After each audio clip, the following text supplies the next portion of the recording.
Assalamualaikum warahmatullahi wabarakatuh. Halo, selamat sore Tribuners. Bertemu lagi dengan saya Prawira Maulana dalam program Ngopi Sore bersama tribunbengkulu.com. Sore ini saya sudah berada di kantor Badan Pusat Statistik Provinsi Bengkulu dan sudah bersama kita yang terhormat nih, Kepala BPS Provinsi Bengkulu, Bapak Win Rizal. Apa kabar, Pak? Baik, alhamdulillah. Sehat. Sehat sekali, Pak. Sehat, Pak Win. Tribuners, semua orang tahu apa itu BPS. Semua orang juga pernah bersinggungan, paling tidak merasakan sensusnya, pernah disensus, menikmati datanya. Namun kita juga pengen tahu nih, sebenarnya kerja-kerja BPS yang lebih dalam nih apa? Jangan-jangan kita pernah merasakan di sensus, tapi tidak tahu arti apa itu arti sensus, ya kan? Nah, nanti bersama Pak Win Rizal kita akan ngobrol nih dari A sampai Z tentang BPS. Kita juga sering mendapatkan informasi hampir setiap bulan BPS merilis data-data kekinian juga, dan data-data itu sangat penting untuk kemudian jadi bahan insight dan diriset oleh kami para jurnalis juga terus terang menikmati Pak data itu setiap bulannya. Tribuners, belum lama ini juga BPS pada bulan awal Juli lalu itu sudah merilis juga tentang data kemiskinan. Salah satunya data kemiskinan di samping beberapa data yang lain. Kita juga akan berbicara tentang itu. Tapi yang pertama-tama saya ingin sapa dulu Pak Win. Pak Win, sudah berapa tahun nih di Bengkulu nih Pak Win? Ya, alhamdulillah sudah 2 tahun. Jadi sudah 2 tahun Pak Win jadi komandan nih di Badan Pusat Statistik BPS Provinsi Bengkulu. Pak Win, tentang Bengkulu sendiri, mungkin sebelum kita ngobrolin soal data nih kan, agak problematik ngobrolin soal data kan, apa nih yang khas dari Bengkulu, Pak? Oke, jadi saya datang ke Assalamualaikum warahmatullahi wabarakatuh dulu ya untuk pemirsa Tribun semua ya. Jadi artinya mungkin saya cerita dulu saat saya datang di sini ditugaskan ya di Bengkulu pada tahun 2020 yang lalu ya, bulan Juli waktu itu ya. Ini juga kita masih di bulan Juli ya, artinya pas 2 tahun saya di sini. Nah, memang ada satu hal yang memang saya lihat. Yang pertama, Bengkulu indah sekali ya. Semua potensi ada di sini semua ya. Alamnya. Ya, kemudian kulinernya. Ya. Kemudian juga sumber daya alamnya ya. Di sini ada macam-macam kan di sini. Banget terkenal kan. Istilahnya emasnya lebong tuh sampai Tugu Monas. Tugu Monas, betul. Batu baranya. Ada memang nggak datanya itu, Pak? Secara spesifik mungkin agak itu kan data lama. Tapi paling tidak gitu ya, saya melihat Bengkulu ini komplit gitu ya sebenarnya. Ya. Dan orangnya pintar-pintar loh. Oh iya. Karena apa? Banyak pengusaha-pengusaha Bengkulu kan sukses di luar Bengkulu gitu ya. Nah, ini yang memang sepintas ya sekilas saya lihat mengenai Bengkulu ya, artinya sangat berpotensi gitu. Dan dari usianya juga yang sudah 53 tahun ya, artinya bukan usia yang muda lagi gitu ya. Cuma memang seiring dengan perjalanan saya menggeluti beberapa data di Bengkulu gitu ya. Memang saya lihat ada sesuatu yang menjadi pertanyaan besar saya. Apa gitu itu, ya. Pak? Progresnya sih memang meningkat gitu.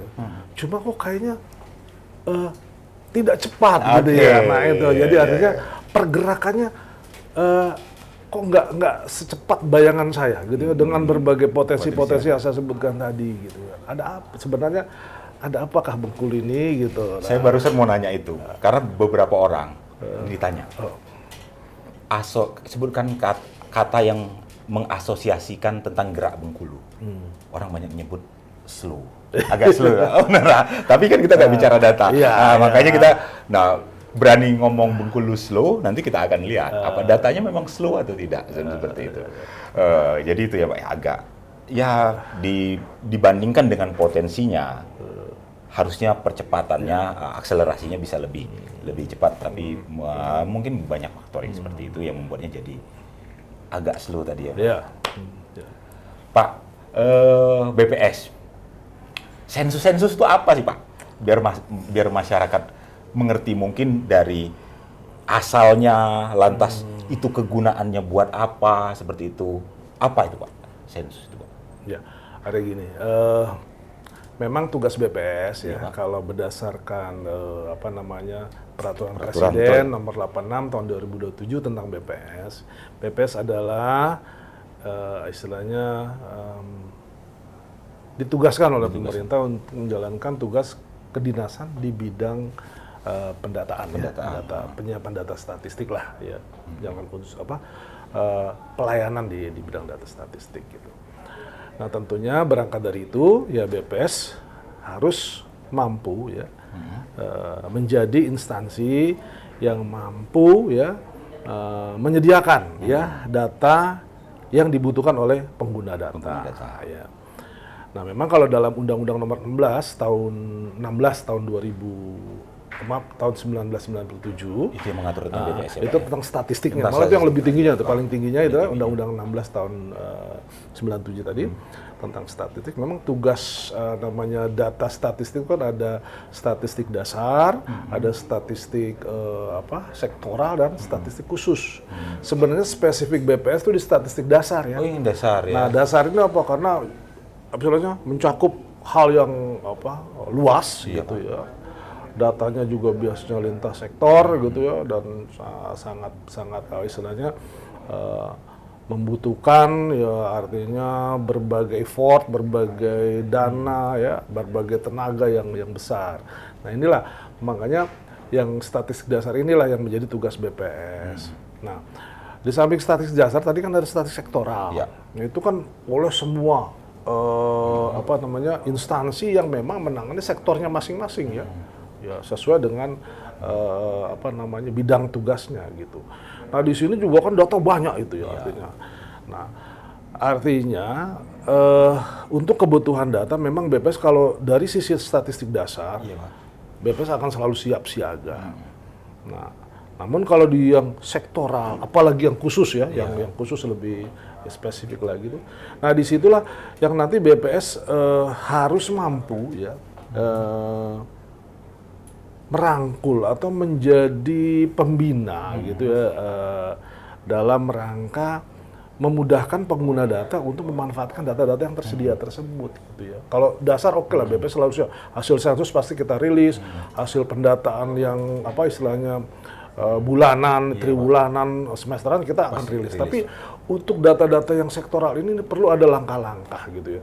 Makanya ada program besar itu namanya Satu Data Indonesia. Ya, gitu. Kita berharapkan dari Satu Data Indonesia ini semua data, bukan hanya data statistik dasar tadi yang BPS, tapi data sektoral ya, bahkan khusus mungkin itu bisa dinikmati oleh semua pengguna data. Nah, ini proses inilah yang tengah bergulir ya, tengah BPS berkolaborasi kalau di mana? Kalau di Pemda atau kalau di wilayah ini di provinsi, kita berkolaborasi dengan Diskominfo ya sebagai wali data dan juga dengan wali data dengan Bapeda.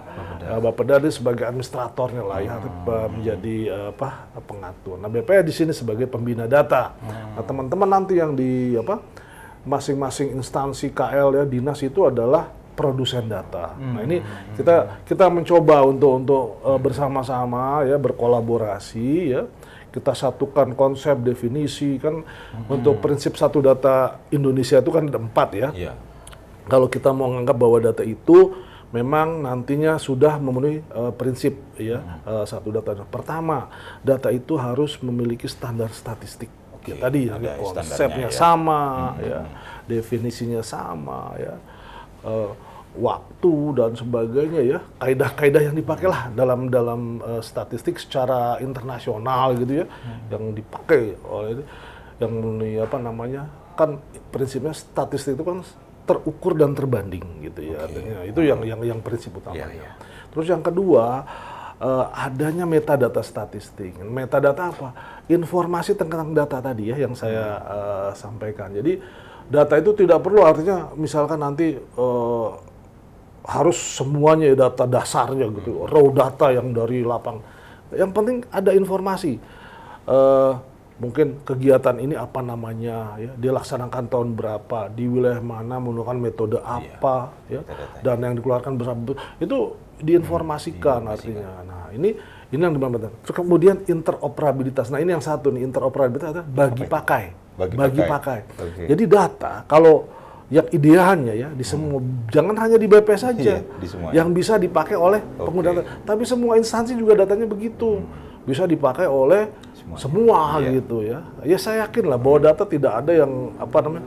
Kalau data malah harusnya bangga bahwa datanya bisa dimanfaatkan oleh orang lain. Ya, kalau data yang disimpan gitu ya, itu kan ada apa orang nanya nih, berarti datanya disimpan. Nah, yang terakhir yang keempat adalah bahwa harus memiliki kode referensi. Jadi kita tengah untuk menyatukan ini. Jadi kode ya yang contohnya nick gitu ya. Semua orang memakai nick ini kan unik gitu. Artinya ya udah si A nicknya gini-gini. Nah, mungkin kedepannya juga nanti misalnya kode wilayah ya.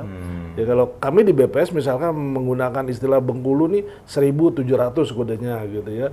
Nanti 1.700. Kalau untuk apa namanya Bengkulu Selatan ya kalau di BPS 1701 misalkan. Sekian nanti kecamatannya, desanya yaitu itu kodenya itu gitu ya.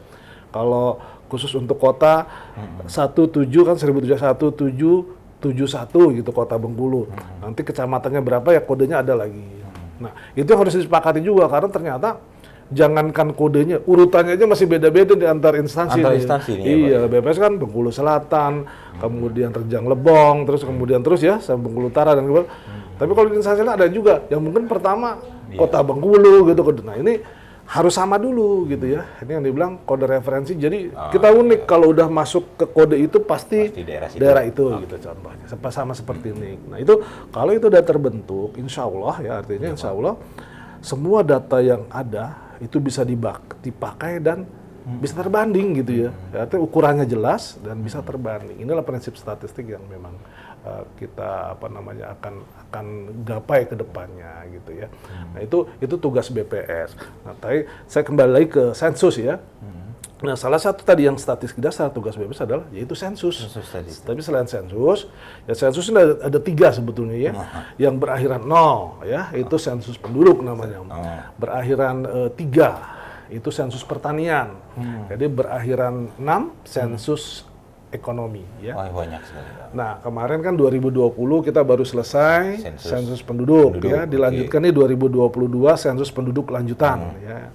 Nah, nanti tahun depan ini 2023 kita akan sensus pertanian ya. Nah, sensus pertanian di Bengkulu ini juga lumayan wilayah besar ya, artinya kita apalagi Bengkulu kan termasuk potensi pertanian ini jadi harusnya menjadi momentum ya nanti untuk dimanfaatkan seoptimal mungkin hasil sensus pertanian ya untuk mungkin lebih gak menjadi apa istilahnya banyak masukan yang dapat digunakan untuk mengakselerasi ya pembangunan di Bengkulu ya. Nah, disitulah jadi sensus seperti itu. Nah, sensus di samping sensus ada survei namanya. Ya, survei inilah. Kalau sensus kan kita mendata semua ya. Betul. Jadi semua populasinya kita data. Tapi kalau survei kan hanya sebagian dari populasi yang kita data. Nanti kita akan memperkirakan dengan data itu ya, dengan mengestimasi. Itu bedanya. Nah, jadi itu tugas BPS. Jadi selain sensus ada survei besar seperti tadi survei sosial ekonomi nasional. Itu yang nanti turunannya tuh bisa dapat angka kemiskinan, bisa dapat angka apa istilahnya pemerataan pendapatan. Kemudian ada survei Angkatan Kerja Nasional Sakernas. Nah, itu yang bisa dapat nanti situasi ketenagakerjaan di Bengkulu ya. Artinya penganggurannya, jumlah pekerjanya, sementara pengangguran, bekerja sektor informal dan formal ya, berdasarkan pendidikan dan sebagainya. Nah, itu bisa kita lihat dari data Sakernas. Nah, selanjutnya tentunya BPS tidak hanya mengumpulkan, wajib juga untuk menyebarluaskan atau mendiseminasikan. Nah, ini teman-teman jurnalis nih yang tentunya menjadi partner strategis BPS ya untuk apa istilahnya mendiseminasikan atau menyebarluaskan informasi tersebut. Nah, biasanya secara rutin tuh BPS setiap bulan ada rilis data tuh. Itu yang data-data bulanan biasanya kita tuh. Tapi ada juga data yang nanti triwulanan ya. Itu kita rilis setiap triwulan gitu ya. Nah, Nanti ada juga data semesteran ya, Semesteran, ya, seperti data kemiskinan ya, ketenaga kerjaan ini biasanya itu setiap semesteran itu biasanya setahun 2 kali kita rilis itu ya. Nah itu kira-kira ya sebagian besar tugas BPS ini. Pak Win, tadi kalau seandainya 4 visi tadi itu sudah terlaksana, artinya nggak perlu sensus lagi nanti, atau salah pemahaman saya? Ya, artinya gini, sensus tetap itu memang amanat dari UN ya, dari PBB, tetap harus dilaksanakan. Sekarang tinggal cara pelaksanaan yang gimana gitu ya, seperti sensus penduduk. Sensus penduduk dulu kan artinya kan dibilang tradisional method ya, yang kita datangi rumah-rumah, door to door gitu, dapat jumlah penduduk, jumlah yang kita wawancara dan sebagainya. Tapi kemudian kesininya kita udah mulai dengan metode combined method ya. Combined method tadi artinya kita menggunakan prelis ya yang dimiliki oleh Dirjen Minduk ya. Minduk, ya. Kalau di sini Dinas Dukcapil ya, itu yang kita pakai ke lapangan ya untuk mendata lagi kan penduduk kita datangi berdasarkan ini ya, kita datangi, kita cek lagi tadi kan apakah ada yang meninggal, apakah ada yang anggota rumah tangga baru dan sebagainya. Nah nanti ke depan kalau memang ini udah jalannya artinya bagus, ya. List yang tadi yang kita bangun ini sudah bagus ya, sudah bisa digunakan dan memang menggambarkan kondisi yang aktual, yang real. Tentunya ke depan mungkin tahun 2030 nggak perlu ada nggak perlu ada sensus, nggak perlu ada yang ke lapangan gitulah artinya. Jadi sensusnya itu sensus apa istilahnya register base ya, register base berdasarkan ya laporan itu ya, nanti dari situ mungkin lebih energinya yang diindahkan oleh BPS mungkin lebih punya tugas untuk lebih mungkin menganalisis secara lebih mendalam dan lebih menajamkan tadi di sisi yang sensus lanjutannya, misalkan kita mau mendapatkan informasi apa yang lebih lebih dalam gitu ya mengenai beberapa informasi terkait kependudukan ya, parameter demografi dan sebagainya. Dan juga tentunya tugas BPS satu yang masih ada adalah melakukan proyeksi penduduk gitu ya. Itu penting tuh, karena apa? Kalau nggak ada proyeksi penduduk, biasanya kan orang gini, ya mungkin udah ada nih registernya udah bagus, tapi kan registernya kan itu kan di ini, istilahnya annual ya, setiap tahun dan di tahun yang sama gitu. Artinya, saya kalau sekarang paling saya kan akan bertanya 2021 ya.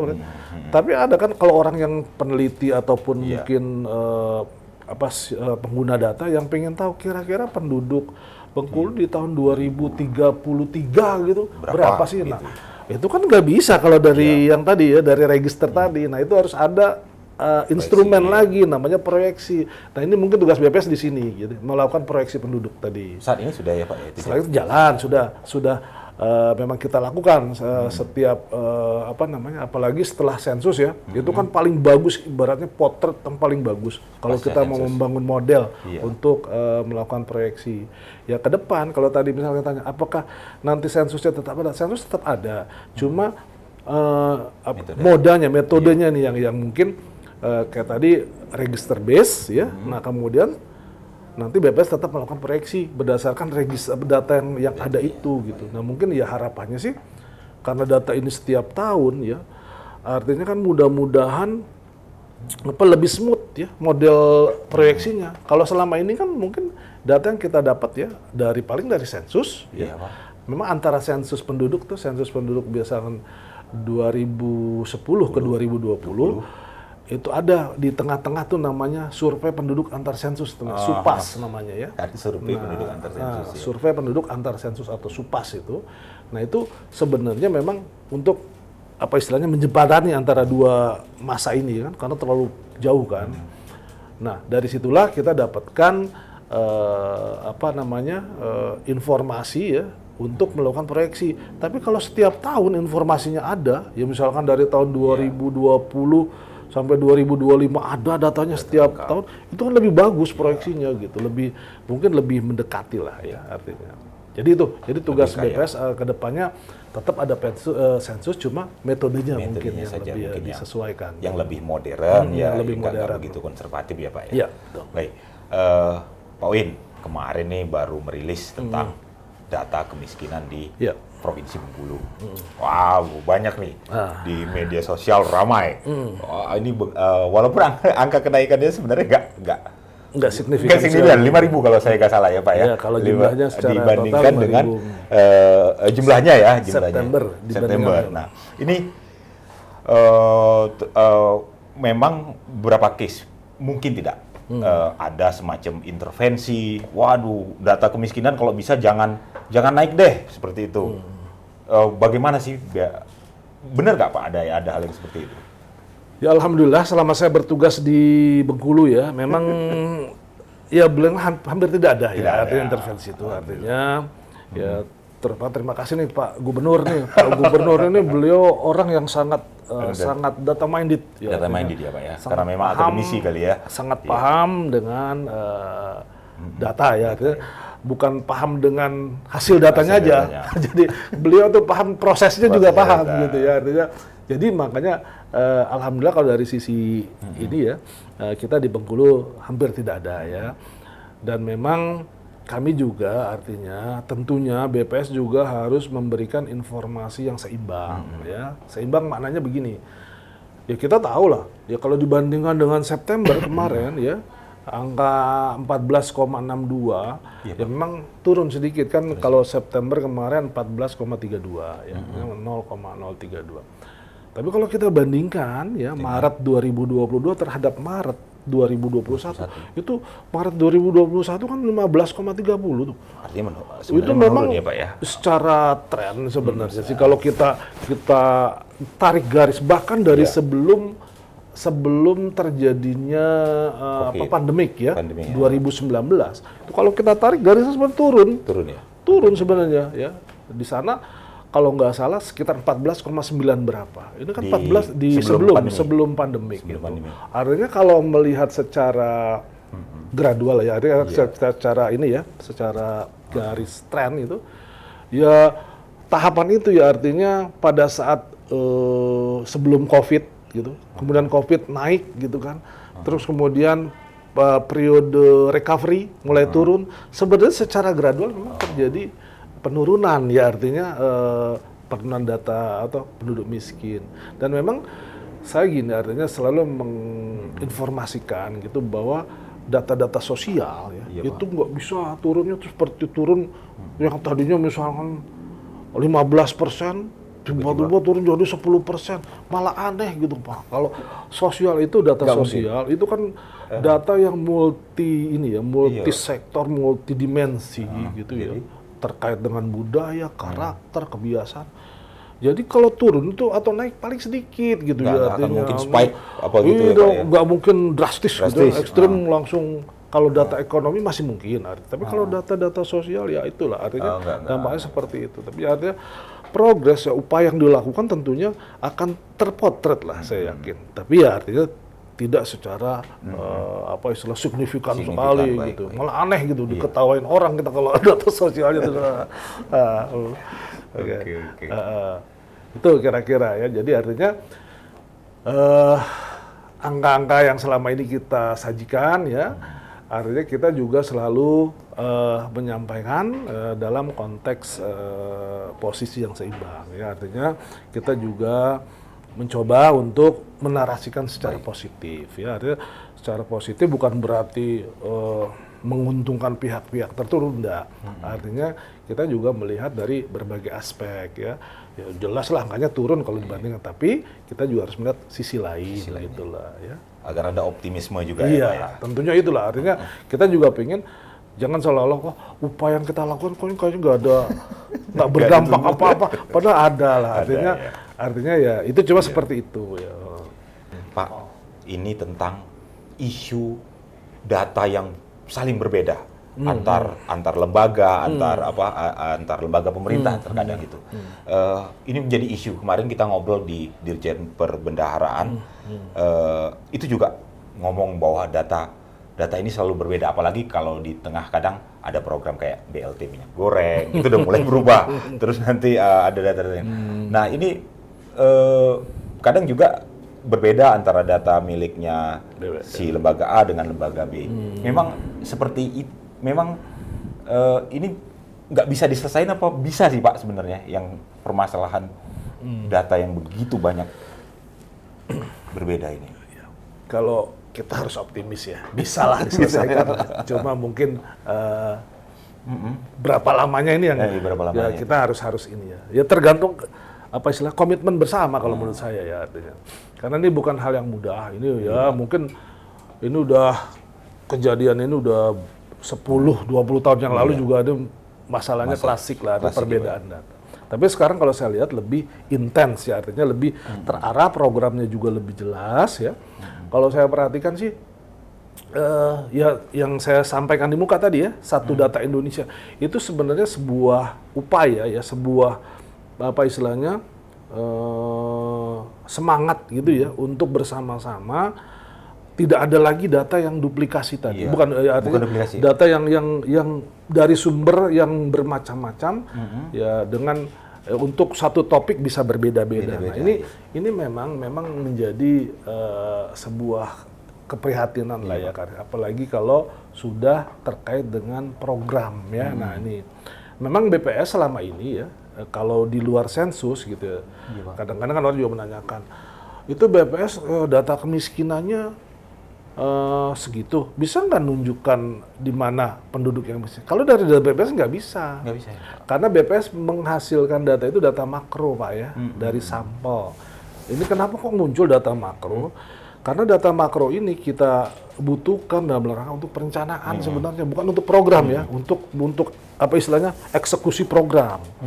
Data makro ini dibutuhkan oleh teman-teman Bappenas ya, teman-teman di Kementerian Keuangan ya untuk skenario apa istilahnya apa namanya perekonomian Indonesia, dan itu harus cepat. Makanya data yang kita tampilkan kemiskinan, pengangguran, data makro untuk kebijakan kebijakan Lebih pada kebijakan ya. Untuk target-target kan Pemda juga punya ya. Biasa Pemda pemerintah apa rencana pembangunan jangka panjang, jangka menengah, jangka pendek itu kan dari situ semua. Tapi kalau untuk action program memang harus data rinci ya, data rinci. Nah itu yang dibilang apa istilahnya data mikro ya. Nah ini jadi ke depan memang artinya kembali ke masalah perbedaan-perbedaan tadi. Harapannya sih sekarang sih semangatnya udah di semua ya. Nanti kayak ini setelah sensus pertanian nih ada istilahnya semangat untuk satu data pertanian gitu kan. Bahkan satu data kependudukan, satu data kriminalitas, satu data banyak lagi. Jadi semuanya ini sekarang udah punya semangat yang sama ya Pak? Semangat sama untuk satu data. Nah, ini mudah-mudahan ini artinya ya petanda baik lah artinya. Mudah-mudahan dan kita semangat ya harapannya sih tidak terlalu lama lah ini bisa kita wujudkan ya Satu Data Indonesia ini. Karena memang pendekatan data ini ya Pak, ini jadi tren di mana-mana. Bahkan di jurnalistik juga. Saat ini campaign-nya itu adalah untuk jurnalisme itu juga harus based on data.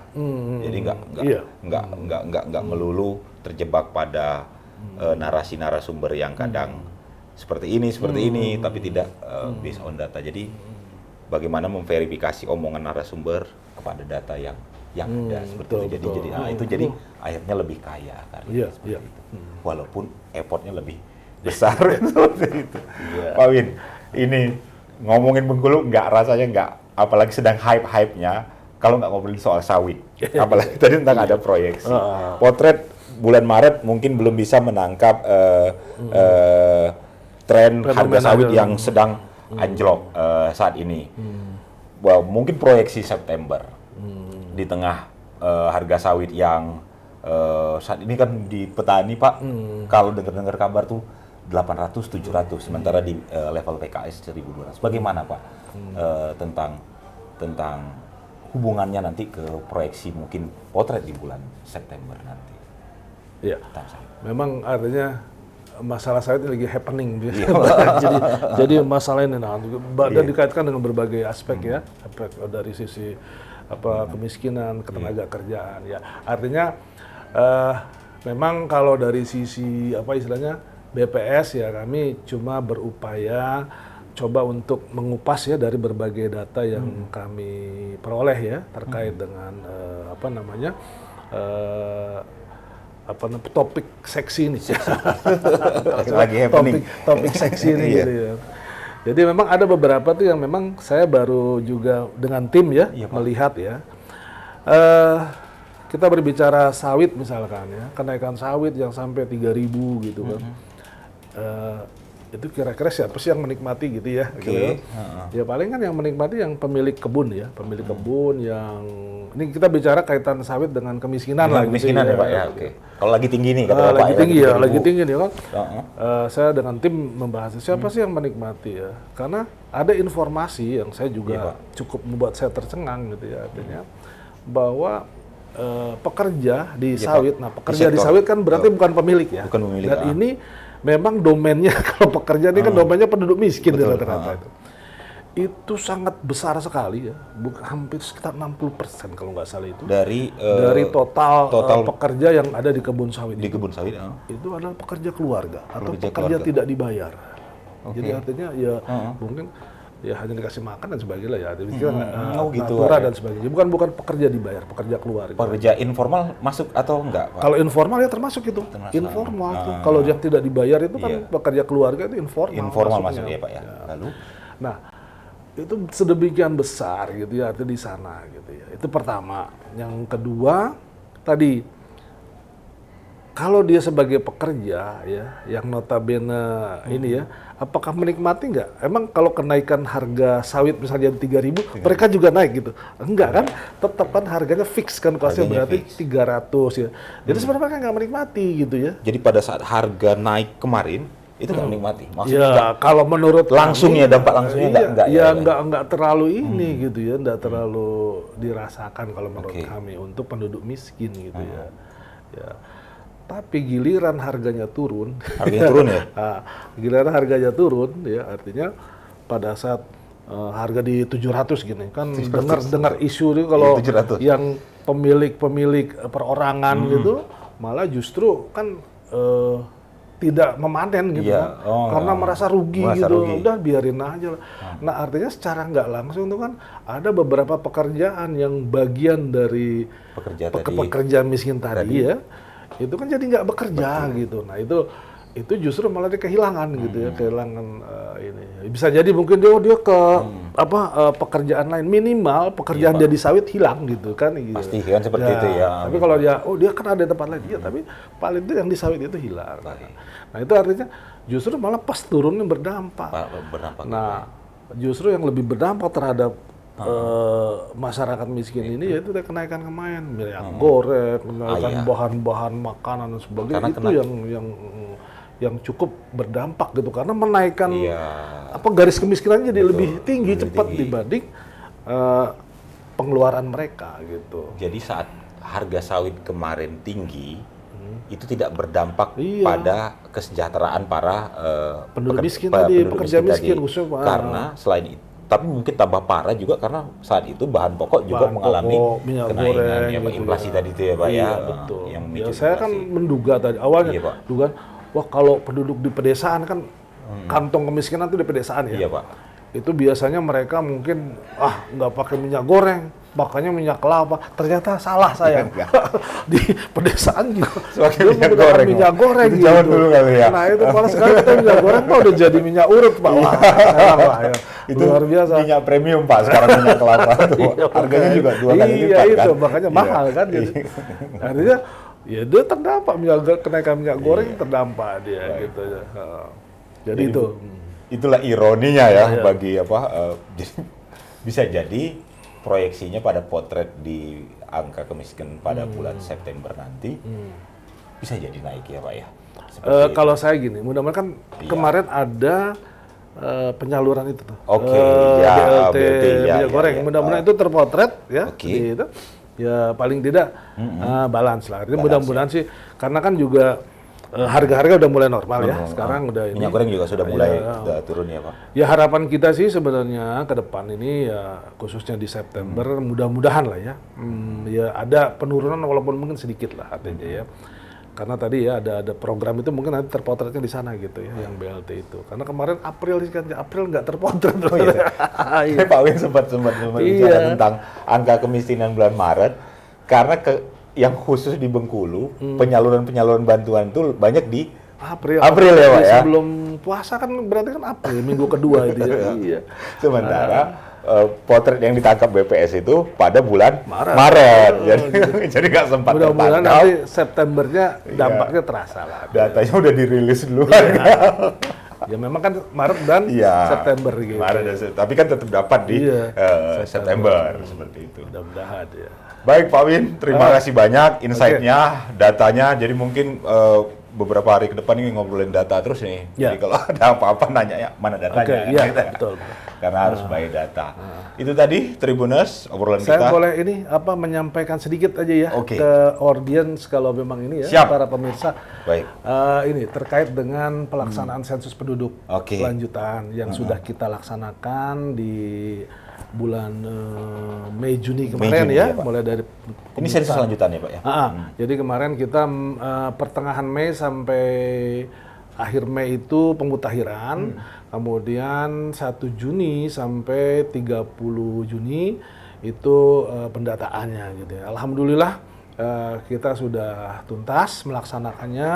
Tentunya kan ini banyak dukungan ya dari berbagai pihak, utamanya dari pemerintah daerah ya, baik itu dari pemerintah provinsi maupun pemerintah kabupaten terhadap pelaksanaan ini ya.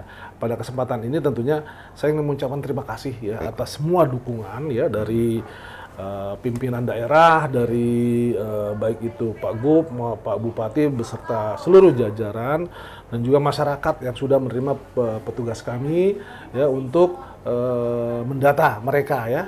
Ya alhamdulillah. Ya mudah-mudahan data yang dihasilkan ini akan memberikan gambaran yang lebih konkret mengenai kondisi kependudukan di Bengkulu dan insya Allah ini juga menjadi bahan mungkin nanti bagi pembuat kebijakan dalam rangka untuk menangani ya berbagai permasalahan terkait dengan masalah kependudukan.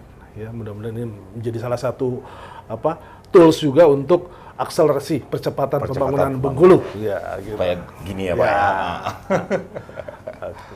Baik, terima kasih Pak Win atas wawancaranya. Tribuners, itulah tadi obrolan kita dengan Kepala Badan Pusat Statistik Provinsi Bengkulu, Bapak Win Rizal. Banyak tadi dari A sampai Z kalau saya ikuti dari awal tadi. Terima kasih sudah menyaksikan. Sampai ketemu lagi pada program Ngopi Sore bersama tribunbengkulu.com selanjutnya.